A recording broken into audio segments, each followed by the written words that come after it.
Bonjour tout le monde, j'espère que vous allez bien. Bon, je sais que je dois être un des seuls dingues à se poser la question, mais j'ai décidé de vous parler en vidéo des numéros. Je sais, c'est pas un sujet passionnant, mais c'est toujours intéressant à traiter. Donc je vais vous expliquer un petit peu pourquoi chaque joueur a un numéro, en principe, avant que ça devienne du grand n'importe quoi comme ça l'est maintenant, en vous expliquant le poste de chacun et pourquoi c'est ce numéro-là et pas un autre. Donc pour commencer, c'est dans les années 20 qu'on a décidé de mettre des numéros aux joueurs. Donc ça permettait aux gens de les reconnaître plus facilement et puis même à l'arbitre aussi de savoir qui était sur le terrain.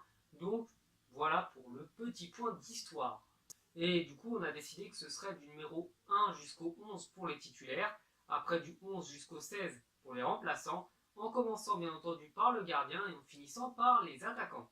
Et une fois qu'on a expliqué ça, et bien forcément le gardien se retrouve avec le numéro 1, et même à l'heure actuelle, et bien c'est très très rare d'avoir un gardien avoir un autre numéro que celui-là, et le numéro 16 qui appartient au gardien remplaçant. Donc après, bien la logique voulait que le numéro 2 et 3 appartiennent aux défenseurs latéraux, donc défenseur droit au numéro 2 et défenseur gauche en numéro 3. Ensuite, vous avez le 4 et le 5 qui appartiennent aux deux défenseurs, donc aux stoppers, aux libéraux, enfin peu importe le poste qu'ils jouent, mais les deux défenseurs centraux ont normalement le numéro 4 et le 5.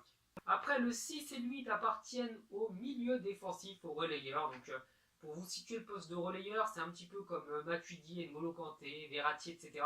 C'est des joueurs qui sont juste devant les défenseurs, mais bien en retrait par rapport aux attaquants et qui sont un petit peu chargés de faire tourner le ballon et d'envoyer la balle comme meneur de jeu avant le numéro 10. Ensuite, il y a le numéro 7, donc, qui est l'ailier droit, généralement. Donc c'est pour ça que vous verrez beaucoup de joueurs avec le numéro 7 qui sont traditionnellement à droite. À gauche, ça va être plutôt le numéro 11, sauf s'il joue en second attaquant du 9, qui est lui l'attaquant de pointe. Par conséquent, il ne reste plus que le numéro 10, et là je pense que tout le monde est au courant, c'est le meneur de jeu. Donc même si maintenant le meneur de jeu n'est pas forcément au centre, parce que c'était habituellement le milieu offensif au centre, eh bien c'est un petit peu voilà, celui qui porte l'équipe. Donc généralement, le joueur le plus à l'aise techniquement aura le numéro 10 dans toutes les équipes. Bon bah voilà, la vidéo était quand même vachement courte, je trouve que je me suis pas trop cassé la tête dessus.